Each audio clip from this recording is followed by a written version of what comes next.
मनातली गोष्ट कधी मनात ठेवायची नाही भावांनो.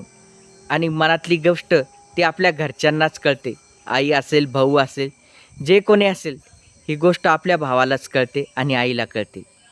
भाऊ, आपण एखाद्या कोपऱ्यात नाराज होऊन बसलो समजा, तर आपली आई विचारते, "बाळा तुला काय झालं रे?" आपला भाऊ विचारतो, "भाऊ तुला काय झालं रे?" आपण त्याच्यासमोर काही बोलत नाही.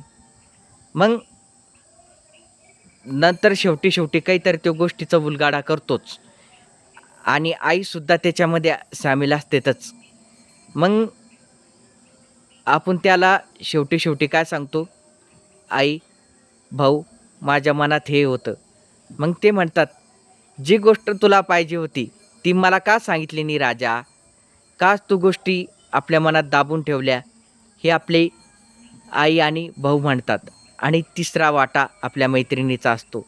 भावांनो, माझ्या तर नशिबात कोणती मैत्रीण नाही, पण माझी आई आणि माझे भाऊ माझ्यासाठी मित्र आहे.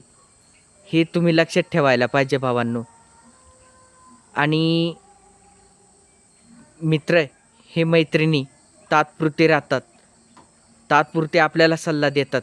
पण आई आणि भाऊ, वडील हे आपल्याला कायमचंच मार्गदर्शन असतात आणि कायमचे ते आपल्या सोबती असतात. हे तुम्ही लक्षात ठेवायला पाहिजे भावांनो.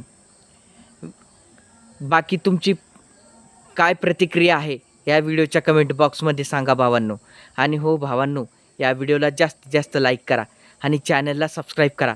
चुकले माकले असेल 2-3 शब्द तर तुम्ही मनावर घेऊ नका. हे तुम्हाला कळकळीची विनंती भावांनो. भेटूया नेक्स्ट व्हिडिओमध्ये. Bye bye.